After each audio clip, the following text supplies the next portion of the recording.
الحمد للہ وکفا وسلام علی عبادہ الذین اصطفى اما بعد۔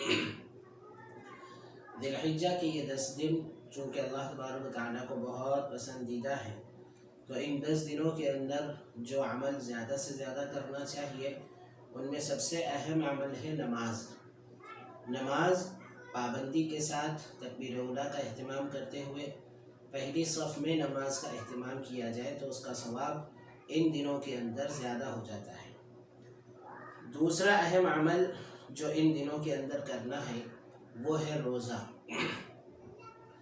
حضرت حفصہ رضی اللہ تعالیٰ عنہ نبی کریم صلی اللہ علیہ وسلم کے بارے میں نقل فرماتی ہے کہ آپ صلی اللہ علیہ وسلم ذی الحجہ کے 9 دنوں کا روزہ رکھا کرتے تھے اور عاشورے کے دن کا روزہ رکھتے، اور ہر مہینے کے 3 دن کا روزہ آپ صلی اللہ علیہ وسلم پابندی کے ساتھ رکھا کرتے تھے۔ تیسرا اہم عمل جو ان دنوں کے اندر کرنا ہے وہ ہے تکبیرات کا اہتمام، تکبیرات تشریق کا اہتمام۔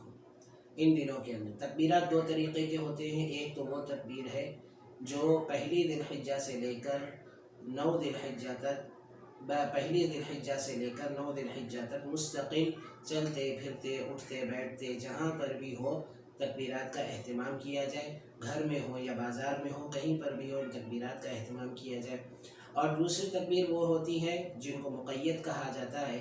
یہ تکبیر عرفے کے دن فجر کی نماز سے لے کر ایام تشریق کے آخری دن عصر کی نماز کے بعد تک ان تکبیرات کو ادا کرنا ہے۔ ہر نماز کے بعد، چاہے نماز آدمی تنہا پڑھ رہا ہو یا جماعت کے ساتھ پڑھ رہا ہو یا کسی بھی حالت میں پڑھ رہا ہو، ہر نماز کے بعد ان تکبیرات کا اہتمام کرے۔ تکبیرات کے جو الفاظ ہیں اللہ اکبر کبیرہ، اللہ اکبر اللہ اکبر اللہ اکبر اللہ اکبر کبیرہ، اس طرح کے بھی الفاظ ہیں۔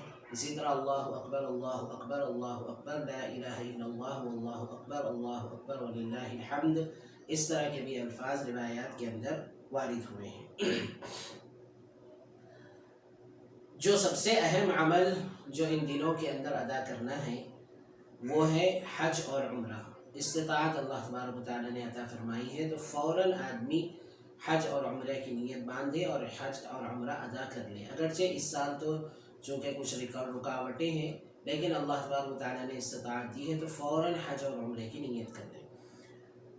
اور جو سب سے اہم عمل جو ان دنوں کے اندر انجام دیا جاتا ہے وہ قربانی والا عمل ہے۔ قربانی بہت اہم عمل ہے، بہت بڑی سنت ہے۔ نبی کریم صلی اللہ علیہ وسلم مدینے کے اندر 10 سال رہے اور ہر سال آپ صلی اللہ علیہ وسلم نے قربانی کی ہے، یہاں تک کہ سفر میں عام طور پر سفر کے اندر بہت ساری عبادتیں معاف ہو جاتی ہے، لیکن آپ صلی اللہ علیہ وسلم نے سفر کے اندر بھی اس اہم عبادت کا اہتمام فرمایا، اور آپ صلی اللہ علیہ وسلم سفر میں تھے، اس کے باوجود آپ نے قربانی فرمائی ہے۔ اسی وجہ سے علماء نے لکھا ہے کہ 10 ذی الحجہ سے لے کر 13 ذی الحجہ تک جس آدمی کے پاس اتنا مال ہو کہ 10 ذی الحجہ سے لے کر 13 ذی الحجہ تک کا جو اپنا اور اپنے گھر والوں کا خرچہ ہے، اس خرچے کے علاوہ اس آدمی کے پاس اتنا مال ہو کہ وہ قربانی کر سکتا ہو، تو علماء نے لکھا ہے کہ اس پر قربانی کرنا سنت مؤکدہ ہے۔ اب جیسے آج کل ہمارے پاس چونکہ جوائنٹ فیملی ہوتی ہے، ایک آدمی کے اوپر اپنے بیوی بچے وغیرہ کا بھی خرچ ہوتا ہے، تو وہ ان کی طرف سے بھی نیت کر لے اور ان کو بھی جو ہے اپنے قربانی کے اندر شریک کر لے، اور ان کو بھی قربانی کے ثواب کے اندر اگر شریک کر لے تو اچھی بات ہے۔ جب ان کی طرف سے بھی وہ قربانی کے ثواب میں ان کو بھی شریک کر لے گا تو ان کی طرف سے بھی قربانی ادا ہو جائے گی اور قربانی ان کو بھی ثواب مل جائے گا۔ اسی طرح جو ہے قربانی کا جو جانور ہے، قربانی کا جانور کے بارے میں اللہ تبارک و تعالیٰ نے قرآن پاک کے اندر فرمایا وَلِكُلِّ أُمَّةٍ جَعَلْنَا مَنْسَكًا لِيَذْكُرُوا اسْمَ اللَّهِ عَلَىٰ مَا رَزَقَهُم مِّن بَهِيمَةِ الْأَنْعَامِ۔ اللہ تبارک و تعالیٰ نے انعام کی قربانی کرنے کا حکم دیا ہے، اور انعام عربی زبان کے اندر 3 قسم کے جانوروں کو کہتے ہیں۔ نمبر 1 اونٹ، نمبر 2 بیل اور بھینس، نمبر 3 بھیڑ اور بکری۔ ان 3 قسم کے جانوروں کو انعام کہا جاتا ہے، اسی وجہ سے ان 3 قسم کے جانوروں کی ہی قربانی دی جا سکتی ہے۔ اور قربانی کے اندر کیسا جانور ہونا چاہیے اس کی تو شرائط جو ہے علماء نے لکھی ہے، اور وہ ہم جو ہے اپنے علماء سے رجوع کر کے ان کے شرائط معلوم کر لیں۔ میں صرف جو ہے ان جانوروں کی فہرست بتا دیتا ہوں جو جانور قربانی کے اندر ناکافی ہوتے ہیں اور جو جانور قربانی کے اندر چلنے کے قابل نہیں ہوتے۔